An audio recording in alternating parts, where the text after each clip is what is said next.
Hey dudes and chicks, what's happening? What's gone on with the weather?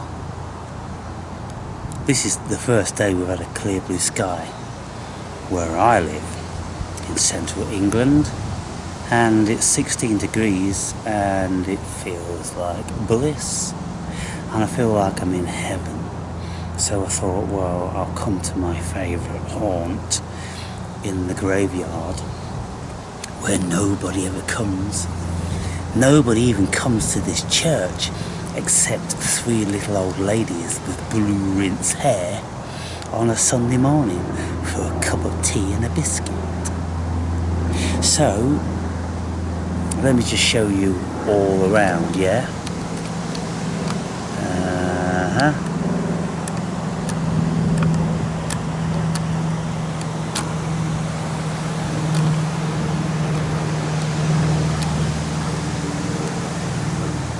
Beautiful, huh? This is my garden. Nobody ever comes here, except for the dude that cuts the grass once a month.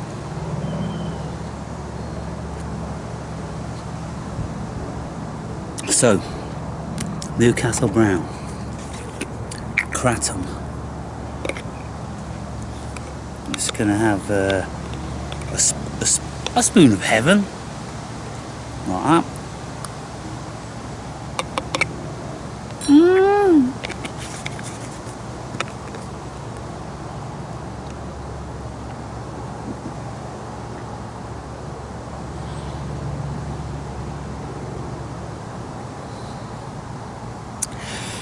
For those of you who don't know,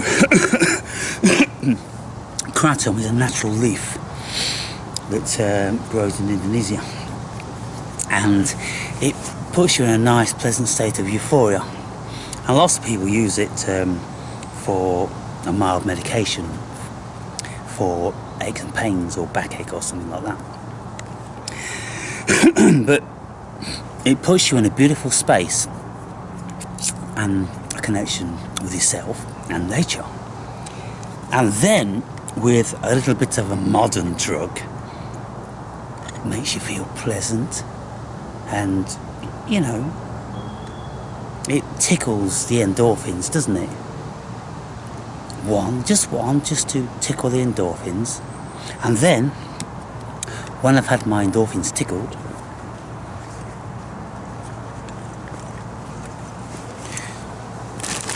I have 2 awesome packets of crisps or chips.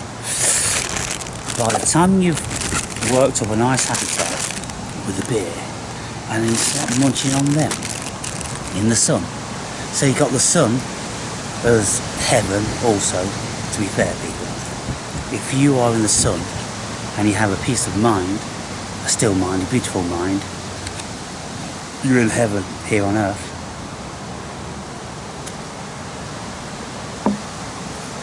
And then when you start to read about reality, then you know you're in the space. So this book, Reality, by Peter Kingsley, it's almost as thick as my book. It's 100 pages less. Only this book has got lots of spaces in it, lots of blank pages like that. Oh my God, what's going on here, Peter? Are you trying to get girth without actually, you know, having literature? Oh, this isn't allowed these days, you know. Amazon won't allow you to have blank pages. So my book is chock-a-block full, and the text is slightly smaller. This has got 1.5 gaps between the lines. Mine's only got 1 line. This is on sugar paper, mine's on quality paper. And so by rights, this book would be, let's say, 400 pages. But regardless of the girth, it's not all about girth, is it, girls? It's not all about girth, it's about quality. So, I'm here so far reading this book for the 3rd or 4th time. And because it's on my shelf, and I only have lived in this apartment for less than 5 years, I must have bought it and read it during that time, because all the books that I have read before then, I left in properties that I had in other places around the world. Thousands of books. My book collection was just awesome. It had, you know, the Greek philosophers, the ancient Hindus, and, you know, the Bhagavad Gita, the Upanishads, and all different sorts of religious scriptures and philosophers, and God, it had everything. And I left all that stuff, the prime of my book collection, when I left Bulgaria, because I just couldn't see where I was going to take them, and I couldn't get another shipping container to bring them back to the UK because I never had anywhere, and all this sort of thing. I thought, well, it doesn't matter, it's all in here, and it is. And so, you know, when you it's not that often that you read books second and the third and the fourth time, is it? But with the greats, you really need to. And so it's a shame that I don't have those books anymore, but I'll just buy a new one, so it doesn't matter, and I'm starting again. And so I was thinking, how much of this book do I remember? I'm like, you know what? I can't say I remember much of it, to be fair. In actual fact, I don't really remember any of it, and that's bizarre, because I must have read it like less than no longer than 5 years ago. But anyway, I'm reading it again, and I'm making lots of notes in it this time, because evidently it's touching me. The first time I read it was when I was living in the Algarve in Portugal, and I made videos and I said this is the most powerful book I've ever read, and I can't remember why. But now, just starting upon it, I am you know, doing all this sort of thing, which I never used to do for books, but now it's kind of like, they're my fucking books, I do what I want. And I don't consider it's defacing them in any way, but, you know, just to for references, to go back. And so in the first, you know, let's say 50 pages, 66 pages, Peter Kingsley is speaking about the philosopher Parmenides in ancient Greece, and he's saying that the vast majority of people don't grok the depth of what he was speaking about. And, you know, because we've entered a peculiar space in human psychology and consciousness, people, and we can no longer see into the depth, whereas these people from thousands of years ago, they could see very, very deep. And so Peter Kingsley is bringing it back to the forefront of human consciousness, because we've gone all kind of clinical, and we've lost our spiritual connection, and nobody will investigate scriptures spiritually anymore.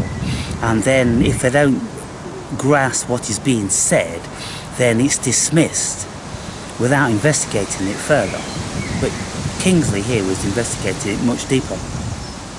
And what he's saying here in relation to Parmenides and another philosopher of the time, which when I find his name I'll let you know, and they're speaking about Apollo. What they're saying is that these people, they had special esoteric schools for the initiated, and in these schools they concentrated on stillness. And what they would do is they would enter into caves or wherever they could find the deepest of isolation, and they would lie down still for days, weeks, months in darkness. And they discovered from doing that the human psyche enters into very, very peculiar realms. Now, I've read a lot about this and I've experienced it. Now, what they are speaking about in here, and they call it something unique to that particular epoch in time. We call it something different now. But what they call it is incubation. Going into incubation, when you go into silence, when you go into stillness, and you lie down in darkness, absolute darkness, and you don't move.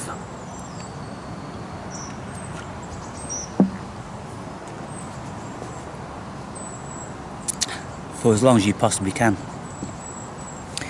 And in recent times I've been watching videos of modern,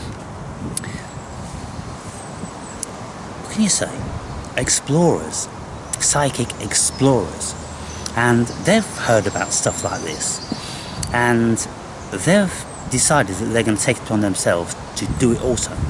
And so they have blackened off a room, like sealed up all the doors and the windows and everything like that, so there's absolutely no light can ever penetrate. And then they put food in there, and they have a toilet facility, and they go in for days or weeks on end, depending on their constitution, how much they can stand, because your mind goes into very, very peculiar places, and the mind starts to hallucinate, and people will get very afraid, they'll get very nervous, anxious, or the people will be really intrigued and fascinated by just watching the mind. You see, when the senses are closed down, when you're just lying still, and the body and the mind gets used to you absolutely flatlining, and your consciousness is the only thing that is active, then it goes into special places. And that's why these people in fraternities of the realm of the Greek god Apollo, Greek philosophers, Parmenides,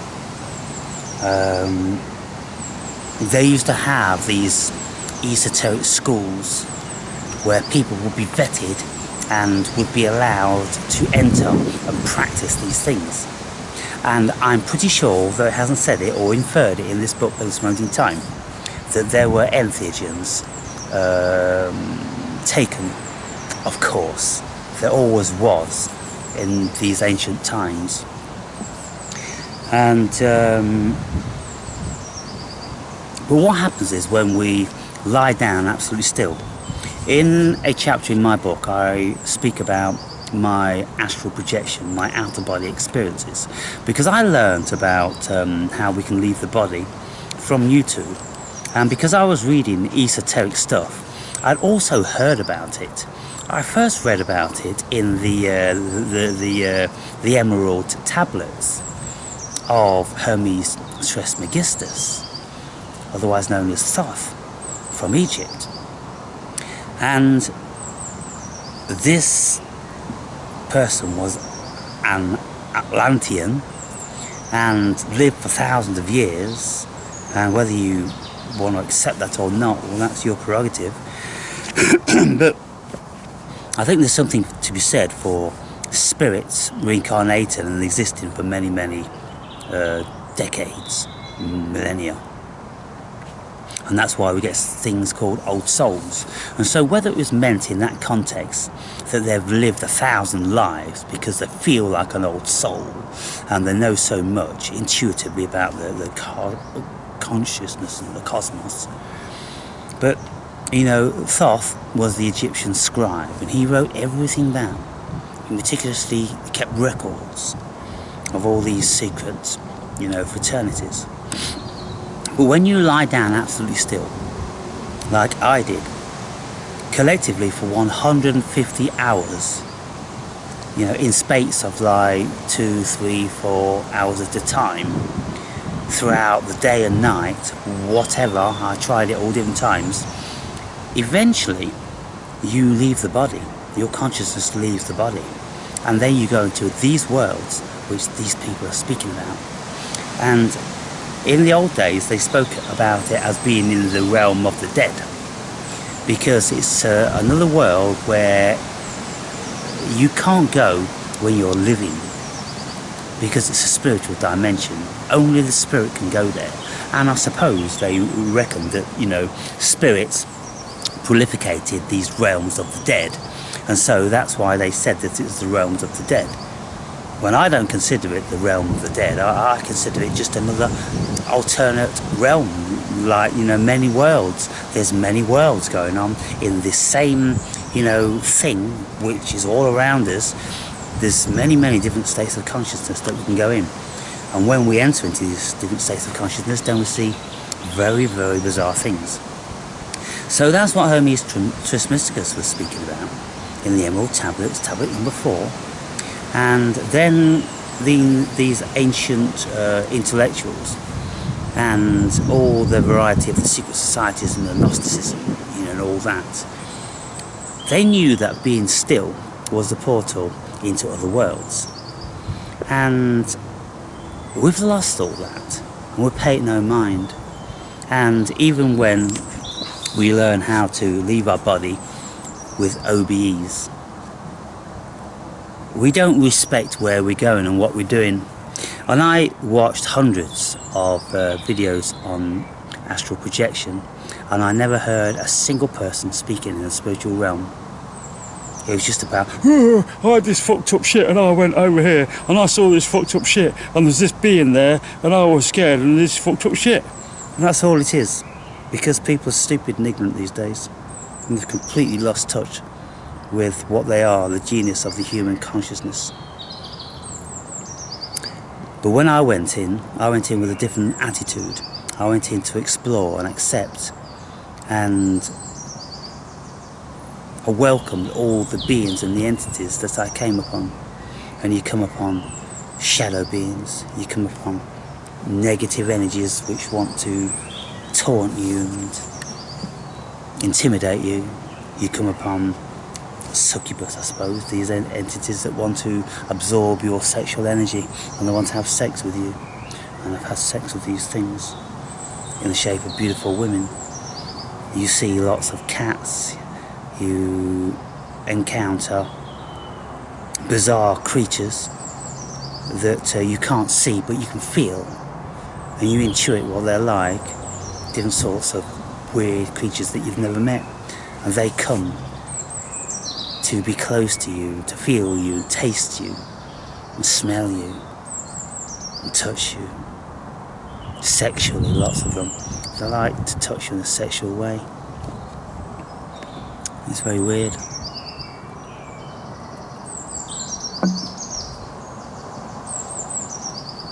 But when you go into these realms, you learn a great deal about the spiritual realm. And there's many stages and hierarchies of realms you can go to. When I started in the very lowest and the darkest and the most sinister. And they try to scare you to prevent you raising up. But if you're not scared, then you'll raise up. And so it's like anything in this life, people, you need to have courage. And that's one of the reasons I suppose I called myself the Awakened Brave. Because once I awoken, I realised that if I'm going to pursue this journey, I need to be very, very brave. And so I was and I am. And I go into these realms. And I don't allow any of these entities to have jurisdiction over me, to intimidate me. Because I just have the presence and the aura of cosmic God consciousness. And all these other things, they're just lesser entities. And so this is proving to be a fascinating book yet again. And it's curious how, you know, we'll read stuff and read stuff and read stuff, and we'll just keep seeing more and more and more. So any of the books that you've had that you consider were worthy of reading, then always keep hold of it and read it again the next year. And my book is going to be one such book, because I touch on so many things that the greatest minds on the planet have touched upon.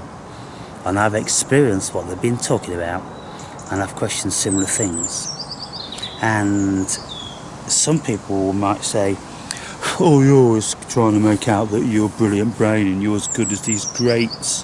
The fact is, everybody's as good as these greats once you enter into that psychological conscious paradigm, because you know the same stuff. You see the same stuff, you experience the same stuff, and you ask the same questions because you're in that realm.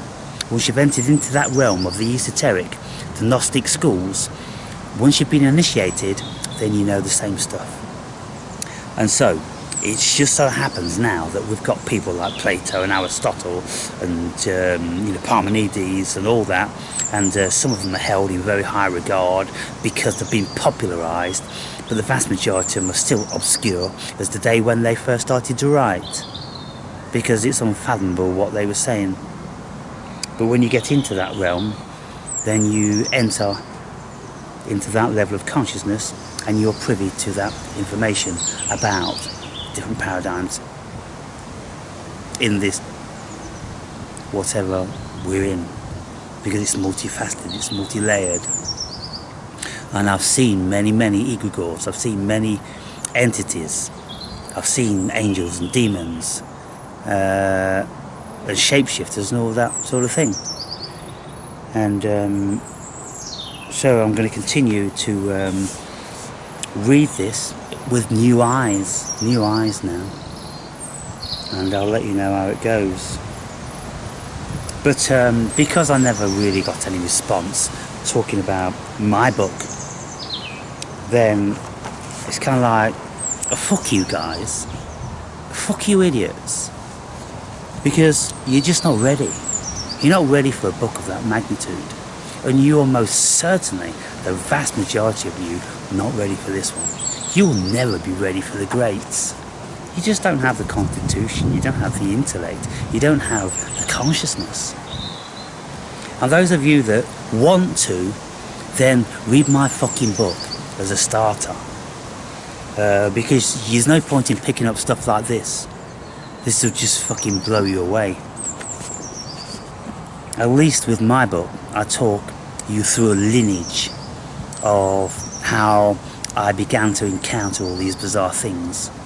And some of you may have some sort of allegiance with what I'm saying. Yeah, I had that, yeah, I had this. And some of you, because I'm asking, for fuck's sake, if you know what I'm speaking about, put something down, for God's sake.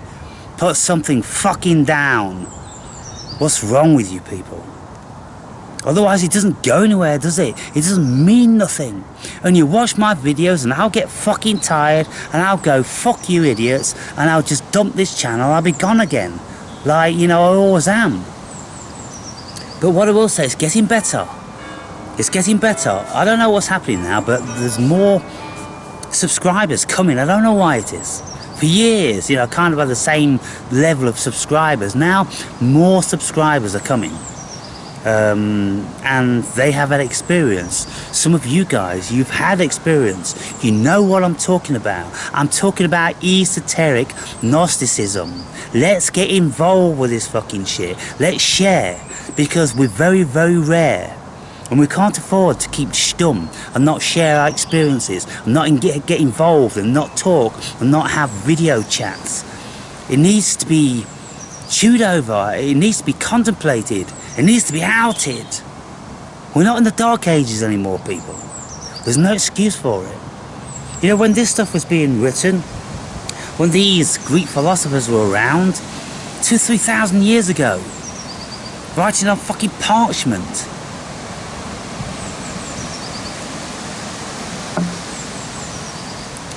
Now we've got incredible portals to speak through and communicate through, and to instantly contact everybody potentially all over the world. Anybody that's got one of these devices, and everybody's got them, basically, except the headhunters from Papua New Guinea, and probably even those are carrying phones these days. They're all wearing Nikes and fucking Reebok gear, and so I'm assuming they've all got phones. And so, you know, the things I speak about are deeply esoteric, but I do come up to the surface like a grouper or some sort of goldfish maybe. I'll come up every now and again for some oxygen, and you know, I'll speak on that surface level, and then I'll be back down again to all different sorts of depths. And you know, even if I throw in some humour from time to time, what response do I get? It's absurd. You're absurd, to be fair. You're absurd. You know, in this day and age of fucking tweeting and Twitter and Facebook, and everybody wants to show the fucking pizza that they're eating and how their bum looks in the latest pants. And I watched one fucking, I think it's an advert. It was an advert, you know, and I've got an ad blocker, but it doesn't work these days because YouTube's getting more sophisticated. And this this advert was kind of like, hair is very important to me. If I have nice, trim, good-looking hair, it gives me confidence. I'm like, is that the state of where we are in this day and age? The only place you can get fucking confidence, you stupid fucking dumb fucking cum face, is if your fucking hair is all super fucking trimmed and there's not a hair out of place. And you go through your whole life looking in every fucking mirror and checking, and then you've got confidence. Confidence for what? For fuck's sake, confidence how? But that's what we're dealing with, isn't it? A fucking degenerate human being that is going backwards at a very, very rapid rate. And so, those of you that are hanging around my channel, you're looking for more, aren't you? And one of the comments I read today stated, I like people that are different.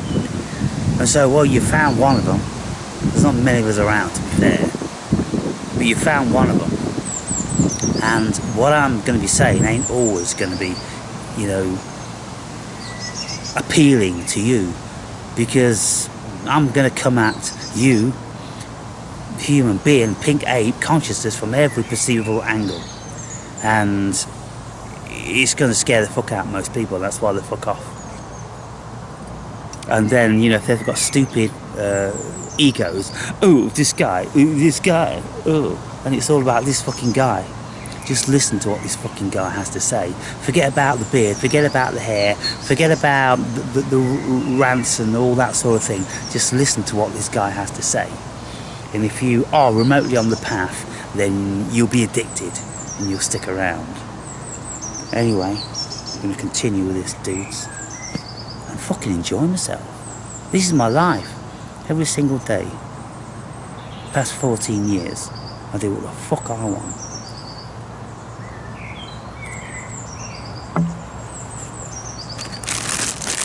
Enjoy myself. What can you hear? Angels. They're angels, people. You can hear angels.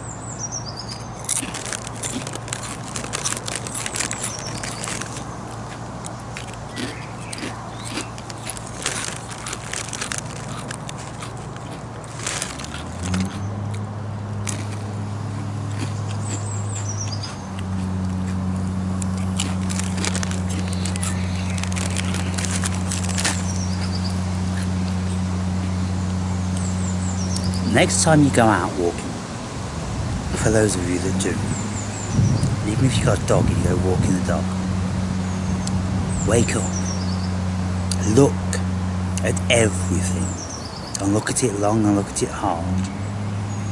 Because most people, they don't see nothing.